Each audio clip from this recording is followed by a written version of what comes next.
এবারে কেউ কেউ নাকি তৃণমূলের বলছে যে তৃণমূলের সঙ্গে জোট না হলে বিজেপির সুবিধা হবে। তারা তাদের দলের নেতাদের বোঝান। ভারতবর্ষে বিজেপির বিরুদ্ধে সবাই একজোট।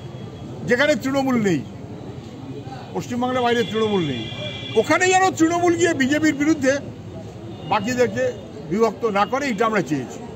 আর পশ্চিমবাংলায় তো তৃণমূলের জন্য বিজেপি এসেছে, ফলে তৃণমূল আর বিজেপি দুজনকে হারাতে হবে। সেই কারণেই সবাইকে ঐক্যবদ্ধ হতে হবে বিজেপি আর তৃণমূলের বিরুদ্ধে।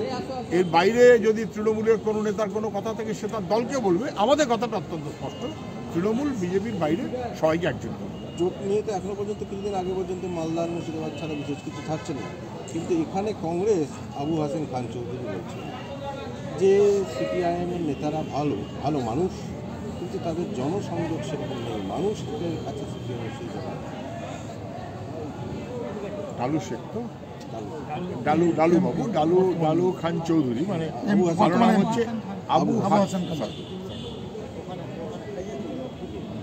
হাসেম খান চৌধুরী। তো বরকত সাহেবের ভাই, এমপি।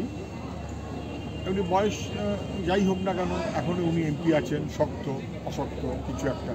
আমি ওনার দীর্ঘায়ু কামনা করি, উনি শারীরিকভাবে কুশলে থাকুন, সেটা আমি আশা করি। প্রত্যেকটি মানুষ যে যাই তা করুক না কেন, তারা সুস্থ থাকুক, সবল থাকুক, এটাই যথেষ্ট। তারপর যে যার দল করছেন, যে যার রাজনীতি করছেন, তাই নিয়ে যদি ফুসফাস কথা থাকে তার দলকে বলবেন, সেটাতে আমাদের খুব মত দেওয়ার কিছু নেই। উনি নাকি বলেছেন যে সিপিএমের নেতারা খুব ভালো, তবে ওদের জনসংযোগ কম। শোনা গেল আমাদের নেতারা ভালো, আমাদের মানুষ যেন আশীর্বাদ করেন যে ভোট কম বেশির চেয়েও বড় কথা হচ্ছে মানুষ হিসেবে আমাদের কর্মীরা যেন ভালো মানুষ হিসেবে সমাজের কাছে পরিচিত হন। এইটা মানুষ যেন আশীর্বাদ করেন, আমার এইটুকুই আকাঙ্ক্ষা। সমর্থনে তো তাহলে সেই প্রশ্নটা থেকেই গেল যে এখানে বিজেপিকে আটকাতে গেলে তৃণমূল যেমন অনেকে নেতারাই বলছেন, কংগ্রেসও তাই, ডালুবাবুও বলেছেন, বা কংগ্রেসেরও যারা বলছেন, তারা কিন্তু মালদাতে বিজেপিকে আটকাতে গেলে কংগ্রেস তৃণমূল বা বামেরা একজোট হওয়া দরকার, সেটা তো হচ্ছে না। গত নির্বাচনে মালদাতে দক্ষিণ মুর্শিদাবাদ ইত্যাদি যে দুটো আসনে কংগ্রেস জিতেছে, তার মধ্যে ডালুবাবু আছেন। সেখানে উনি তৃণমূলকে হারিয়ে জিতেছেন, বিজেপিকে হারিয়ে জিতেছেন এবং সিপিএমের সমর্থন পেয়ে জিতেছেন। হার্ড রিয়েলিটি হচ্ছে এইটা, ফ্যাক্ট হচ্ছে এইটা। তৃণমূলকে হারানো যায়, বিজেপিকে হারানো যায়, সিপিএমের সমর্থন থাকলে কংগ্রেসের প্রার্থী ডালুবাবু তিনি যেতেন। পশ্চিমবাংলায় 42টার মধ্যে দুটো মাত্র আসনেই সিপিএম প্রার্থী দেয়নি, কংগ্রেসকে সমর্থন করেছিল, সেই দুটো আসনে কংগ্রেস জিতেছে। এইটা হচ্ছে বাস্তব এবং এটা হচ্ছে সত্য। এই সত্যটাকে বুঝে সবাই যেন চলে।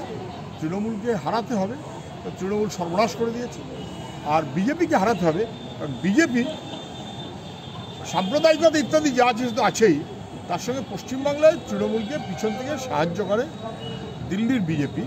এবং সেই কারণেই চিটফান্ড হোক বা নানান যে কাণ্ড কারখানা, অপরাধ, কয়লা চুরি, বালি চুরি, সোনা চুরি, এই অপরাধীরা ঢাকা পড়ে যাচ্ছে দিল্লির বিজেপির দয়ায়। দিল্লির বিজেপির দয়াতে পশ্চিমবাংলায় তৃণমূল টিকে আছে।